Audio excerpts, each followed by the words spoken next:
গত ক্লাসে আমরা মূল শিরোনাম ভাষা কিভাবে তৈরি হয় এবং ভাষার দ্বৈততা, বিশেষ করে ভাষার দ্বৈততা, অ্যাম্বিগুইটি, এইটি নিয়ে আমরা আলোচনা করেছিলাম। সেই আলোচনার বাকি অংশটুকু আজকে আমরা আলোচনা করব। সেই ভাষার দ্বৈততা সৃষ্টি করতে গিয়ে আমরা দেখিয়েছিলাম আমি অদৃষ্টে বিশ্বাসী। এই কথাটা বলেছিলেন সদ্যপ্রয়াত অধ্যাপক যতীন সরকার। তিনি একজন বাম ঘরানার মানুষ, মার্ক্সবাদী চিন্তক। সুতরাং তার পক্ষে অদৃষ্টে বিশ্বাস করা তো সম্ভব হওয়ার কথা না। তারপরেও তিনি অদৃষ্টে বিশ্বাস বললেন কেন? এই কথাটির মধ্যে একটা অ্যাম্বিগুইটি আছে। কি উনি যে কথাটা বোঝাচ্ছেন সেটা হচ্ছে এই অদৃষ্ট হলো যা দেখা যায় না, যেমন প্রোটন নিউট্রন এগুলো দেখা যায় না, কিন্তু তাতে বিশ্বাস না করার তো কোনো কাজ নেই, যে সেটিও আছে কিন্তু সেটি দেখা যাচ্ছে না। এই অর্থে সেটি অদৃষ্টে, এই অদৃষ্টে বিশ্বাসে। এখানে অদৃষ্ট মানে ভাগ্য নয়, এই কথাটি বুঝিয়েছেন। অর্থাৎ আমাদের বুঝতে হবে বক্তা কি বলছেন, কোন বক্তা কি বলছেন। বক্তার মানে ধরন অনুসারে আমরা বুঝবো যে আমি অদৃষ্ট বিশ্বাসী যদি একজন ধার্মিক বলেন, ঠিক আছে, সেই মানুষটিকে আমরা বলতে পারবো যে সে কোন অদৃষ্টের কথা বলছে। কিন্তু যখন একজন প্রগতিশীল বাম ঘরানার লোক বলেন, মার্ক্সবাদী চিন্তক বলেন, তখন কিন্তু বিষয়টা ডিফারেন্ট হয়। আমরা সেটি লক্ষ্য করে দেখলাম। এইটাও একটা আমাদের আসে ভাষার দ্বৈততার মধ্যে।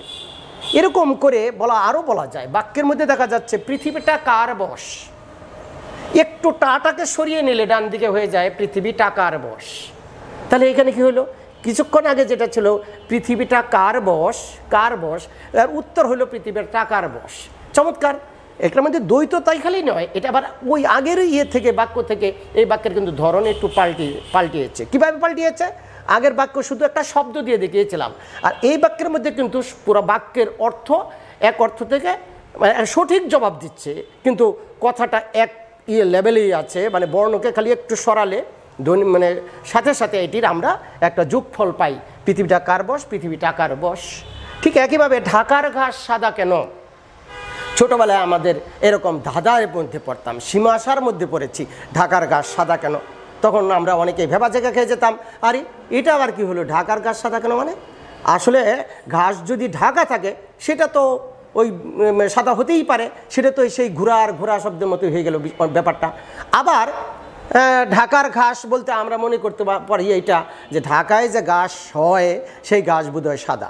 আসলে তো সেটা নয়, ওই অদৃষ্টের মতো। আমাদের বুঝতে হবে যে কোন ঢাকার ঘাস সাদা।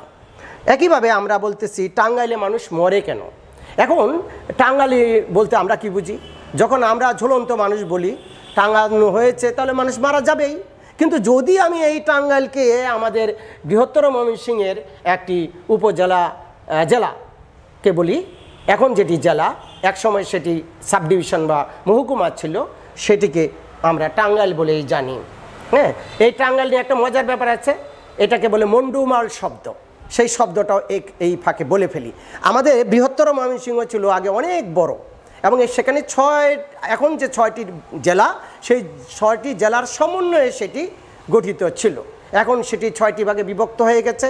অনেক আগেই টাঙ্গাইল বিভক্ত হয়েছিল, তারপরে কিশোরগঞ্জে, তারপরে জামালপুর, শেরপুর, এভাবে ভাগ হয়ে যায়। কিন্তু আমাদের লোকজন এটাকে মজা করে বলল কি, টানে কি সে মজা, অর্থাৎ আবার একত্র করলো এই গ্রেটার ময়মনসিংহ বা বৃহত্তর ময়মনসিংহ। কীভাবে?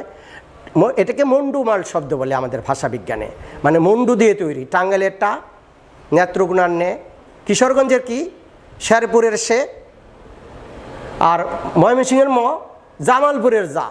এই হলো টানে কি সে মজা। এই 6টি মন্ডুমাল শব্দ বা অ্যাক্রোস্টিক ওয়ার্ড দ্বারা আমাদেরকে সেই ঐক্যটা দিয়ে আমরা যেন কিছুটা তৃপ্তি পেলেও পাই। এইভাবে সেই টাঙ্গাইলের কথা বলা হচ্ছে যে টাঙ্গাইলে মানুষ মরে কেন। আচ্ছা, এটি এখন রাখি, আমরা একটু চলে যাই ঘোড়া যে শব্দটি নিয়ে বলছিলাম। ঘোড়া তো ঘটক, ঘোড়ার আরেকটা শব্দ বলা হয় তাজি। এটি একটা বিদেশি শব্দ হইতেই পারে, কিন্তু এই ঘোড়ার আরেকটি সংস্কৃত শব্দ রয়েছে বা তৎসম শব্দ রয়েছে, আরেকটি রয়েছে, অর্থাৎ আরও 2টি শব্দ রয়েছে। একটি হচ্ছে অশ্ব। এই অশ্ব কেন ঘোড়ার নাম অশ্ব, এই আলোচনাটা আমরা একটু পরে করি। তার আগে আমরা দেখব এই মানে ঘোড়া এটি কিভাবে হয় নামে পরিচয় ছিল। হয় শব্দের অর্থ ঘোড়া, এটা আমরা অভিধানে পাই। এবং এটি আমাদের ছোটোবেলায় মনে আছে, আমার মা বলতেন যে করি করি করি তবু হয় হয় হয় না। আমরা বলতাম মা এটা কি, বুঝি নাই তো। পরে মা বুঝিয়ে দিতেন, করি করি করি অন্তঃস্তরের স্বীকার যেটি, সেটি হচ্ছে ক্রিয়াপদ, কিন্তু এইটি হলো বিশেষ্যপদ। করি করি করি মানে তার কর আছে, হাতের মতো আছে, তাই হাতির আরেক নাম করি। আবার তার হাতের মতো আছে বলেই বা যার হাত আছে তাদেরকে বলা হয় হাতি। তাহলে সেই অর্থে হাতিও বা যে জন্তুর হস্ত আছে তাকে বলে হস্তি। এটাও একটা মজার ব্যাপার। তাহলে যার হাত তো মানুষের আছে, মানুষ কেন হাতি নয়, মানুষ কেন হস্তি নয়? সেই ব্যাপারটা হচ্ছে মানুষ ওই হাতিকে তাকেও তো একটা নাম দিতে হয়। মানুষ তার মানে সৃজনশীলতা দিয়ে তাকে দিয়েছে, তোমার হাতের মতো একটা আছে সুরটা, সুতরাং এই প্রাণীটা আজকে থেকে হাতি বা এটা হস্তি। হস্তি থেকেই বিবর্তিত হয়ে হাতি হয়েছে, কিন্তু দুটার সাথে হস্ত বা হাতের একটা সম্পর্ক, ওই যে সুরটা হাতের মতো, তাই ওই প্রাণীটার নাম হয়ে গেল হস্তি বা হাতি। এইভাবে আমরা শব্দের মধ্যে দেখব, শব্দের বুকে কান পাতলে শুনবো আমরা সুদূর ইতিহাসের কলধ্বনি। খুব মজার ব্যাপার। আমাদের যারা পাঠক আছে, শ্রোতা মণ্ডলী রয়েছে, তারা কিন্তু এই বিষয়গুলো আমি আমার বিবেচনায় আমাদের অভিজ্ঞতার ফসলগুলো আমরা এগুলো দেব, এবং সেগুলোর মধ্যে আমরা বলবো যে করি করি করি তবু হয় হয় হয় না। এটার মানেটা কি? হয় মানে ঘোরা, আমি হাতি বানাইতে যাই, হয় হয় হয় না মানে ঘোরাও হয় না। এই ব্যর্থতার জন্য এই সীমাশাটা তৈরি হয়েছিল, করি করি করি তবু হয় হয় হয় না। কি অসাধারণ অ্যাম্বিগুইটি, কি অসাধারণ তার ভাষা দ্বৈত। এবং তাহলে মানে কি, এই যে হয় যে ঘোরা, তার প্রমাণ হয়ের সাথে একটি ইংরেজি শব্দ, ইন্দো ইউরোপীয় শব্দ, এটাও হয়ও ইন্দো ইউরোপীয় শব্দ, এই দুটার সাথে আবার সংমিশ্রণ ঘটে এর সাথে রান যোগ হয়েছে, আর ইউএন, রান মানে দৌড়ানো। আবার আমরা যে উরুটা দেখি, উরু দেশ, এটাকেও আমরা রান বলি। কেন রান বলি? রান করতে হয়, দৌড়াইতে হয়, এটার মধ্যে প্রেশারটা বেশি পড়ে। দৌড়াইতে দৌড়াইতেই তো মানুষ হয়রান হয়, তাই ঘোড়ার মতো দৌড়ায় হয়, আর ওদিক দিয়ে রান মিলে হয়ে গেল হয়রান। এটি একটা ফোক এটিমোলজি বলা হয় বা লোকনিরুক্তি। এই লোকনিরুক্তি কিন্তু একটা মজার ব্যাপার, আমরা এগুলো পরে আরও বলবো। এগুলোকে একবারে ফেলে দেওয়ার মতো না, লোকে বলে। সুতরাং এই হয়রান, এই যে হয় অর্থ ঘোরা পেলাম, আমরা ঘুটক ঘোরা পেলাম, আমরা এইভাবে আমরা করি করি করি তবু করিকে হাতি পেলাম, এইভাবে আমরা দেখলাম যে শব্দগুলো একটা অ্যাম্বিগুইটি বা ভাষা দ্বৈত বা শব্দ দ্বৈত তৈরি করে ফেলছে, এমনকি বাক্য দ্বৈত তৈরি করে ফেলছে। এবার আমরা ঘোড়ার আরেকটি প্রতিশব্দের দিকে যাব, সংস্কৃত শব্দ অশ্ব। এই অশ্বটা হচ্ছে, অটা হচ্ছে নেতিবাচক অ, অকাল যা কাল না, অমূল্য যা মূল্যহীন, মূল্য নয় নেই, এরকম অকাজ মানে কাজ নয়, অকাট মানে কাঠ্য নয়, ইত্যাদি ইত্যাদি। অ দিয়ে আমরা অনেক, অদ্বিতীয় মানে যা দ্বিতীয় নয়, ইত্যাদি। অ মানে নেতিবাচক অ, নেগেটিভ অ। এই অশ্ব হলো যাহা স নয়, অর্থাৎ স মানে কি, এইটা যদি বুঝে ফেলি তাহলে অশ্বের মূল জিনিসটা ধরা যায়। না স মানে স মানে সাপদ যে বলি আমরা, শয়ের মতো পদ যার, যে প্রাণীর পাগুলো শয়ের মতো। এখন শটা কি? শটা হলো কুকুর। যে প্রাণীর পাগুলো, নখগুলো কুকুরের নখের মতো বা কুকুরের পায়ের মতো, সেই প্রাণীগুলোকে বলা হচ্ছে নশ, অর্থাৎ স মানে সেই প্রাণীগুলো হলো স মানে কুকুরের মতো। কিন্তু যে প্রাণীগুলোর পাগুলো শয়ের মতো না, সাপদের মতো না, কুকুরের মতো না, বাঘের মতো না, বিড়ালের মতো না, সিংহের মতো না, এই সবগুলোই স, সেগুলি হলো অশ্ব। যেমন ঘোড়া, যেমন গরু, তাদের খুর আছে, তারা খামসা দিতে পারে না। সুতরাং আমরা অশ্ব বলতে কি বুঝি? পরিষ্কার হয়ে গেল। অশ্ব হচ্ছে যে প্রাণী স বা কুকুরের মতো নয়, সেই প্রাণীগুলোর নাম হচ্ছে অশ্ব।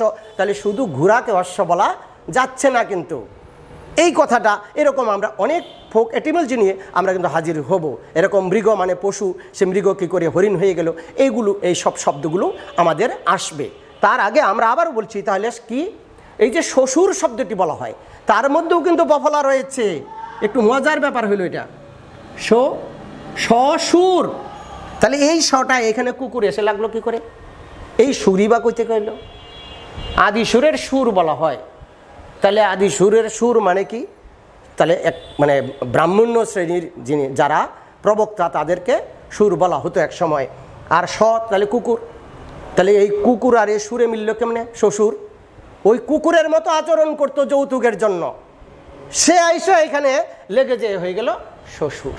কাজে শ্বশুর শাশুড়িটা যে এমন তেমন, শ্বশুর কিন্তু খুব ভালো শব্দটা আমরা অভিধানে পাচ্ছি না। মানে অন্তত ফৌকেটি মসজিদে গেলে এমন একটা চরিত্র দাঁড়িয়ে যায়, আমি পুরুষ, আমাকে হয়তো একদিন শ্বশুর হতে হবে, হইনি এখনও, কিন্তু তাহলে আমাকেও এই চরিত্রটাকে বহন করতে হবে।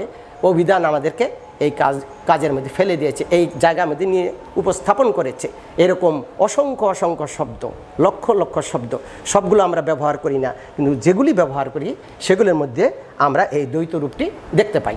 সুতরাং এই দ্বৈত রূপ নিয়ে আর কোনো কথা আপাতত নয়, আবার কোনো একটা সময় যখন মনে হবে তখন আমরা আবার হাজির হব এই অ্যাম্বিগুইটি বা শব্দ দ্বৈত নিয়ে।